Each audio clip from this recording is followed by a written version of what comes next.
एक ना दक्षिण भारत में एक परम भक्त थे भगवान के, उनका नाम था धनुर्दास। क्या नाम था? तो धनुर्दास जी जो थे, इनकी पत्नी बहुत सुंदर थी। बहुत सुंदर मतलब इतनी सुंदर थी कि एक बार देख लें तो दूसरी बार देखना ही पड़ेगा, इतनी सुंदर थी। अब धनुर्दास जी का उनके साथ ब्याह हो गया। धनुर्दास जी स्वयं पहलवान थे। पत्नी से इतना इनको प्रेम हो गया, उसकी रूप में इतने आसक्त हो गए कि पत्नी जब घर से बाहर निकलती तो छतरी लेके चलते थे। छतरी लेकर के चलते थे, यहां तक तो ठीक है, पर ये छतरी कैसे लेके चलते थे?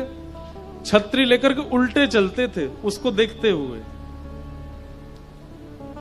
पीछे पीछे नहीं चलते हैं, आगे आगे चलते हैं, वो भी उल्टे चलते, पीछे पैर चलाते हैं, उसको देखते हुए चलते। इतनी सुंदर है। एक बार रंगनाथ भगवान की सवारी जा रही थी और पालकी में लेकर के सब वैष्णव जन जा रहे थे। हमारे आचार्य चरण श्री रामानुजाचार्य जी भी उस पालकी यात्रा में जा रहे थे। अब देखो कितनी सुंदर बात है, आचार्यों की दृष्टि से कितना बड़ा प्रभाव होता है।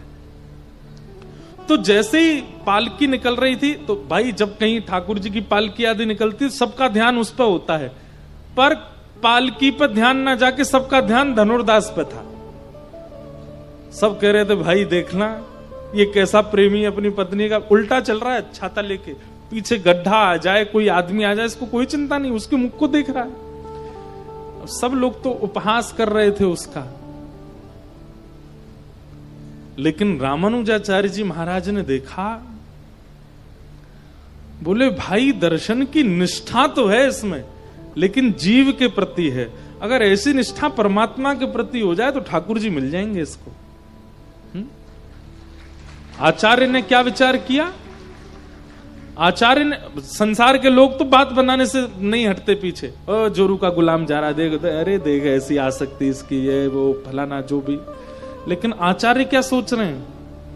इसमें दर्शन की लालसा तो है, पर जीव की जगह यदि परमात्मा के प्रति हो जाए तो इसको ठाकुर जी मिल जाएंगे। और जब पालकी यात्रा पूरी हो गई तो सब लोग पालकी की चर्चा नहीं कर रहे हैं, पालकी उतारने वाले भी देखा था ना, वो धनुर्दास आया था बीच में, पत्नी के पीछे कैसे छतरी लेके चल रहा था। रामानुजाचार्य जी बोले कुछ तो करना। अपने शिष्यों को बोला सुनो, वो धनुर्दास है ना हमारे गांव में?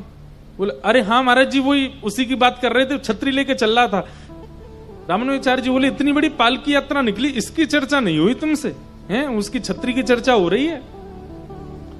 उसको बोलो स्वामी जी तुमसे मिलना चाहते हैं, उसको बुला के लाओ हमारे पास।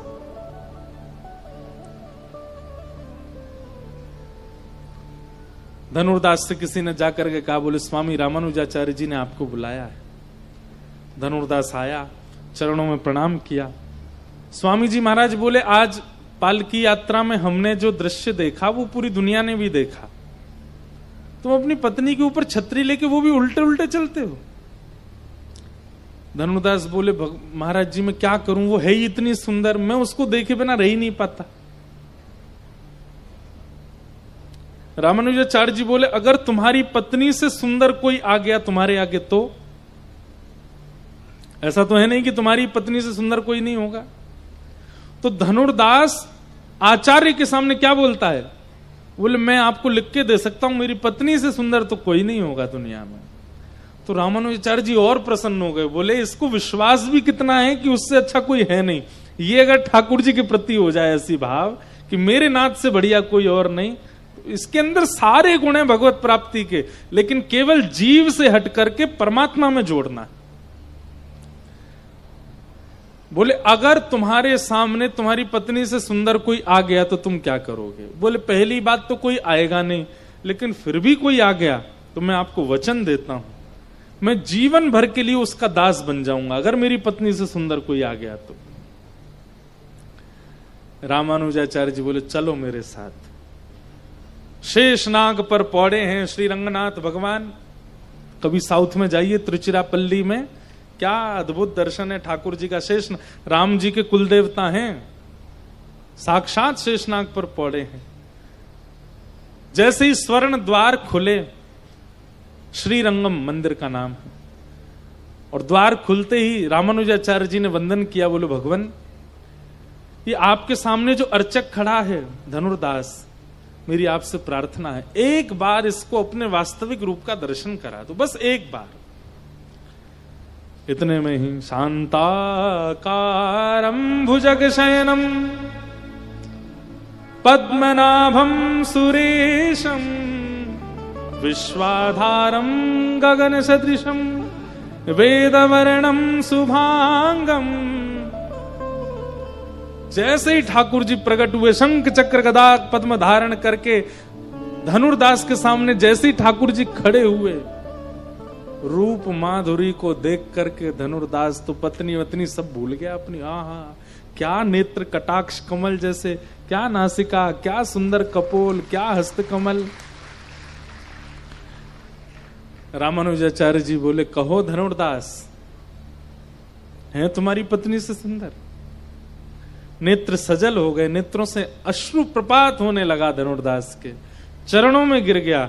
बोले मैं जीवन भर विषयी रहा, विषय में आसक्त रहा, लेकिन आज आचार्य आपने मेरे नेत्र खोल दिए। दौड़ करके गया, अपनी पत्नी को पकड़ करके लाया। बोले आज से मैं और मेरी पत्नी दोनों आपके दास हैं, मंदिर की सेवा करेंगे, ठाकुर जी की सेवा करेंगे, और बस पूरे समय मंदिर।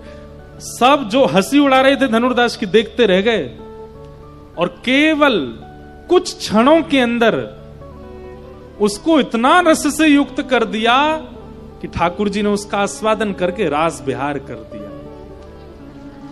ये रास है। रस तो आप क्या सोचते हैं धनुर्दास हम नहीं, हम भी धनुर्दास जैसे ही हैं। हम लोगों में भी सुनने की आसक्ति है, हम लोगों में भी देखने की आसक्ति है, हम लोगों में भी स्वाद की आसक्ति है, हम लोगों में भी सूंघने की आसक्ति है, हम लोगों में भी स्पर्श की आसक्ति है, लेकिन संसार के प्रति है, ठाकुर जी के प्रति नहीं। कोई आचार्य जीवन में आएंगे, कोई महापुरुष की वाणी ऐसी जीवन में आएगी, आपकी सर्वांगीण इंद्रिय जब जगन्नाथ जी के आस्वादन में लग जाएगी, उसी दिन रस रास में परिवर्तित हो जाएगा, उसी दिन रास हो जाएगा, रास का अनुभव हो जाएगा। इसलिए सुनते रहिए आचार्यों को, महापुरुषों को सुनते रहिए, पता नहीं किसकी वाणी से परिवर्तन हो जाए और हमें रास का अनुभव हो जाए। रास का मतलब नृत्य नहीं होता, रास का मतलब नाचना नहीं होता, रास का मतलब है प्रायोरिटी। महाप्रभु जगन्नाथ जी इतनी प्रायोरिटी दे रहे हैं कि द्वार पर ही आकर के खड़े हो गए, तेरे संग ही खाऊंगो, तेरे संग ही रहूंगो, तू जहां जाएगा वहीं जाऊंगो। ये रास है। श्री माधवदास, सब लोग नाम जानते हैं जगन्नाथ जी को भजने वाले माधवदास जी का। माधवदास जी महाप्रभु जगन्नाथ जी के पास गए और जाकर के बोले, प्रभु आज्ञा लेने आए हैं। तो जगन्नाथ जी बोले, क्या आज्ञा चाहिए? बोले, बहुत दिन हो गए जगन्नाथपुरी में, मेरा मन हो रहा है कि मैं वृंदावन जाके ब्रजमंडल में दर्शन करके आऊं। तो महाप्रभु जगन्नाथ जी नेत्र सजल हो गए। माधवदास बोले, क्या हो गया जय जय, आप ऐसे परेशान क्यों हो गए? तो जगन्नाथ जी बोले, तू चलो जाएगो ब्रज, मेरो मन कैसे लगेगा जगन्नाथपुरी में? ये रास है। ठाकुर जी कह रहे मेरा मन तेरे बगैर कैसे लगेगा, तू चला जाएगा तो। हमसे कभी कहते हैं? हमसे नहीं कहते। हम जगन्नाथपुरी गए और कब कब में बाहर आ गए, ठाकुर जी को कोई कुछ नहीं हुआ। क्यों? अभी रास की अवस्था आई नहीं। रास की अवस्था आ जाएगी तो ठाकुर जी सामने से जाने नहीं देंगे, बैठा लेंगे। मतलब आप उनको देखने के लिए लालायित हैं, वो रस है। वो आपको देखने को लालायित हो जाए, वो रास है। माधवदास जी बोले, जय जय कुछ नहीं होगा, आप विराजे रहो, मैं जा रहा हूं कुछ दिन वृंदावन। तो ठाकुर जी बोले, एक काम करो, हमको संग ले चलो।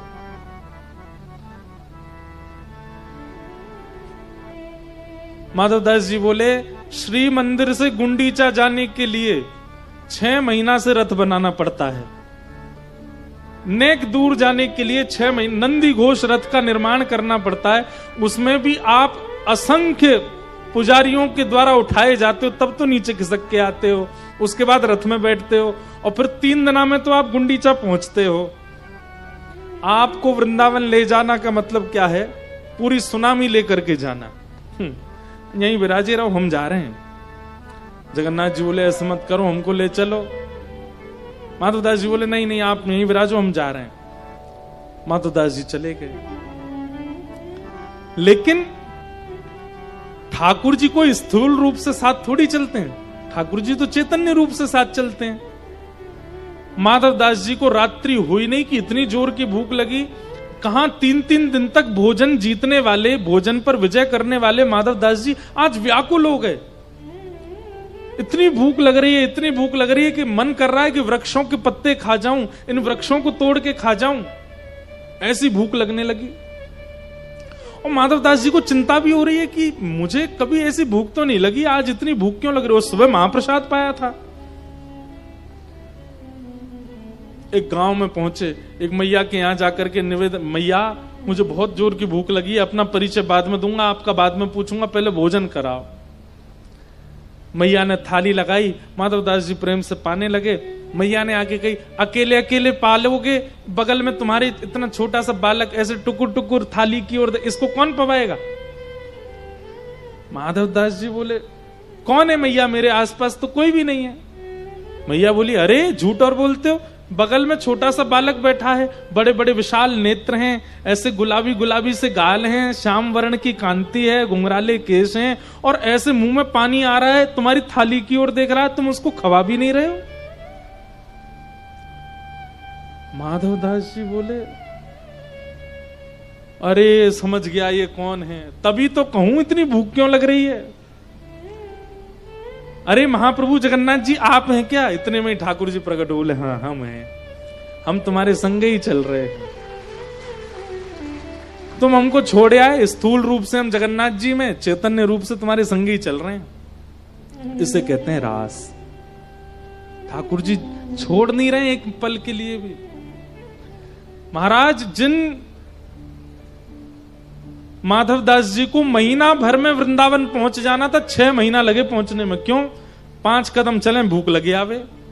कभी कभी, हे जगन्नाथ जी नेक डट जाओ, नेक तो चलन दो मोह, तो नेक में भूख लगी आती है आपको। महाप्रभु जी बोले, 8 बार भोग तो लगाना ही है दिन भर में। 8 बार भोजन करते। कहां तो व्यक्ति चलता है तो 1-8 किलो वजन कम होता है उसका, लेकिन माधवदास जी जब चले थे जगन्नाथपुरी से, तब थे 50 किलो के, वृंदावन पहुंचे 70 किलो के, मोटे हो गए। इतना प्रसाद पाया। ये है रास। हमें कहां अनुभव होता है ऐसे भावों का। रास का मतलब नाचना नहीं होता है। गोपियों के साथ ये लीला की है ठाकुर जी ने, इसको रास कहते हैं। अब आप कहेंगे तो फिर नृत्य क्यों, महाराज के नाम पर नृत्य क्यों होता है। अरे भाई, जब आपको पता चल जाए कि ठाकुर जी आपके हो गए, आपके पास आ गए, तो आप नृत्य ही तो करोगे। व्यक्ति जब अति प्रसन्न होता है तो ना नाचना जानने वाला व्यक्ति भी नृत्य करता है। गोपियों ने इसलिए नृत्य किया। बाकी नृत्य जो किया है वो रास नहीं है, उससे पहले जो जो हुआ है वो रास है। आज शरद पूर्णिमा के चंद्रमा उदित हुए आकाश में।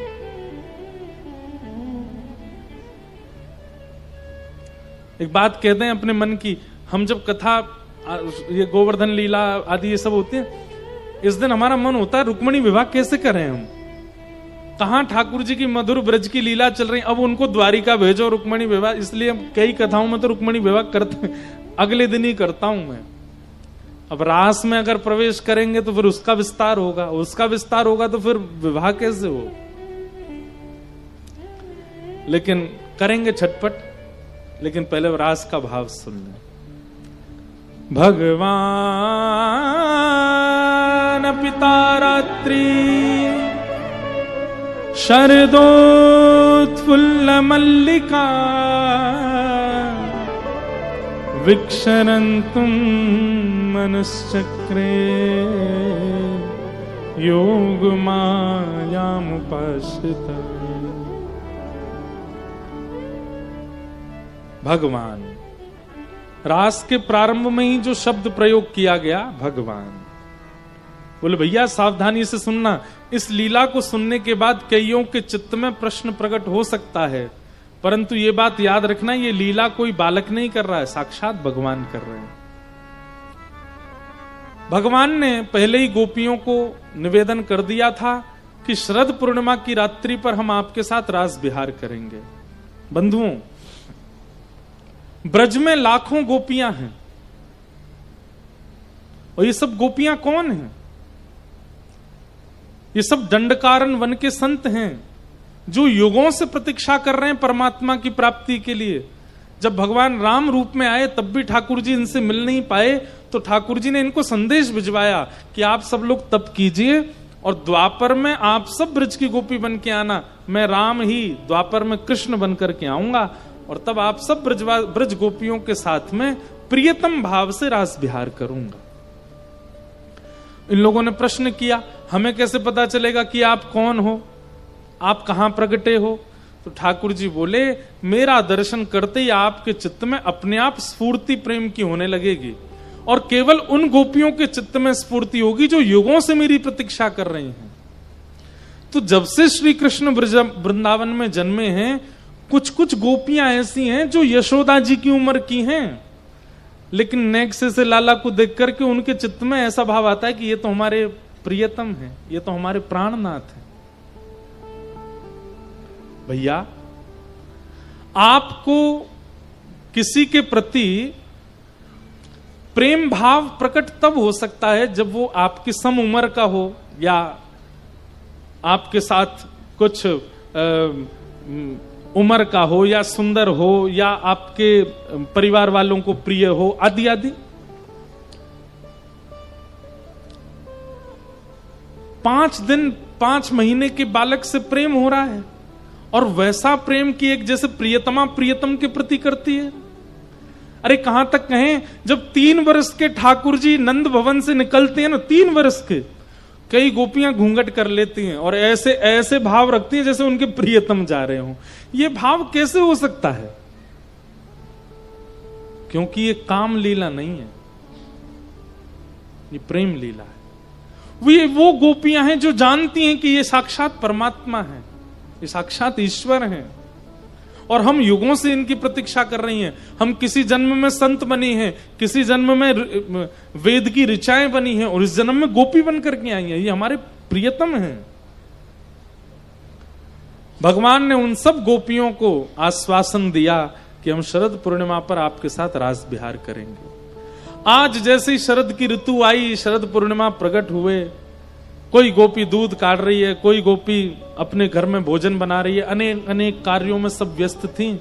लेकिन जैसे ही सुना कि कृष्ण आए हैं, उस कार्य को यथावत वहीं छोड़ करके दौड़ी हैं कृष्ण से मिलने के लिए। बंधुओं, एक बात सुनिएगा, राहुल केला में कथा होनी है। ये जैसे ही पता चला, जिन जिन को, कईयों को तो कथा शुरू होने से 2 घंटा पहले ही पता चला कि कथा हो भी रही है यहां पे। मुझे बहुत लोग मिले, हम वहां से भाग करके आए, हम वहां से छोड़ के आए, हम ऐसे करके आए। तो जो ऐसे बताते हैं ना कभी कभी कि महाराज जी हमारे घर में ये चल रहा था, हम तो झूठ बोल करके आए, हम ऐसे दौड़ करके आए, हम ऐसे करके आए, उनके प्रति यही भाव आता है कि ये गोपी है और हमने नहीं बुलाया। हम कौन है? हम तो वंशी हैं। वक्ता कौन है? वक्ता तो वंशी है। वंशी में सप्त स्वर हैं। वक्ता अपने कंठ के स्वरों से आपको जो भी कुछ सुना रहा है वो सब प्रकट तो जगन्नाथ जी से हो रहा। वक्ता तो वंशी है, और इस वंशी की वाणी सुनकर के जो जिस स्थिति में उसी स्थिति में दौड़ पड़ते हैं, समझो उनको श्री कृष्ण ने बुलाया, क्योंकि यही स्थिति रास में हुई थी। भगवान ने जैसे ही अपनी वेणु का नाद करना प्रारंभ किया तो कई लोगों को तो लग रहा था कि कृष्ण वंशी बजा रहे हैं, कई गोपियों को लग रहा था आहा कितना सुंदर राग बजा रहे हैं। लेकिन कृष्ण प्रेम में जितनी गोपियां थीं उन सबको लग रहा था ना तो वंशी बज रही है ना राग बज रहा है, श्री कृष्ण हमें बुला रहे हैं, और उसी समय वे दौड़ पड़ी हैं मिलने के लिए। असंख्य गोपियां पहुंच गए। श्याम सुंदर सामने बैठे हैं, 7 वर्ष के हैं, 7.5 वर्ष के ठाकुर जी, और यहां सब बड़ी बड़ी गोपियां, कई यशोदा जी की उम्र की हैं, कोई यशोदा जी से भी बड़ी उम्र की हैं, कोई छोटी छोटी हैं, मतलब 6 वर्ष से लेकर के 80 वर्ष तक की सब गोपियां हैं सामने। और 7 वर्ष के ठाकुर जी उन गोपियों को देखते हैं और देख करके कहते हैं, स्वागतम वो महाभाग प्रियम किम करवाणि व ब्रजस्या नामयम कस्येत् ब्रूता गमन कारण। आइए आइए आइए, स्वागतम स्वागतम। इतनी सारी गोपियां, इतनी रात को आप सबके यहां आने का कारण जान सकता हूं मैं? अब ठाकुर जी परीक्षा ले रहे हैं और गोपियों से कह रहे, अच्छा तो तुम इतनी रात को चंद्रमा देखने आई हो? देख लिया, अब चलो वापस चली जाओ, अपने अपने घर को जाओ। इतनी रात को, ऐसे अंधेरी रात में कोई अबला नारी को बाहर नहीं आना चाहिए, चलो जाओ, लौट जाओ। गोपियां अपने स्थान से हिल नहीं रही हैं, तो ठाकुर जी उनको पतिव्रता नारियों के धर्म समझाने लगे। अरे पतिव्रता नारी अगर किसी अन्य पुरुष को देख ले तो उसको इस नरक में जाना पड़ता है, अपने सास ससुर बंधु बांधवों की सेवा ना करे तो उसको ऐसा भोगना, मतलब डराने का पूरा प्रयास कर रहे हैं कि गोपियां लौट जाएं। पर एक भी गोपी वहां से वापस नहीं गई। 10 श्लोकों में ठाकुर जी केवल गोपियों को वापस करते रहे। जब गोपियां वापस नहीं गई तो फिर ठाकुर जी शांत हो गए। तो गोपियां बोली, आपका हो गया हो तो हम कुछ कहें अब? ठाकुर जी बोले, बोलो। और यहां गोपियों ने प्रणय गीत गाया। और प्रणय गीत में क्या उत्तर दे रही हैं बंधुओं, ये कोई विद्यालय में गई हुई गोपियां नहीं है, कोई गुरुजनों से पढ़ी हुई गोपियां नहीं है, ये कोई कॉलेज यूनिवर्सिटी में विश्वविद्यालयों में पढ़ी हुई गोपियां नहीं है, लेकिन अपने उत्तर से परमात्मा को शांत कर रही हैं। क्यों? क्योंकि इनकी वाणी में वेद नहीं है, इनकी वाणी में विद्वत्ता नहीं है, इनकी वाणी में प्रेम है। और प्रेम की वाणी परमात्मा को भी शांत कर सकती है। गोपियां क्या कह रही हैं ठाकुर जी, ध्यान से सुनना। हे नाथ, चित्तम सुखेन भवतापहितं ग्रहेषु यन्निर्विशस्य तु करावपि गुह्य कृत्ये पादौ पदं न चलता स्तव पादमूला यामः कथं व्रजमथो करवाम किं वा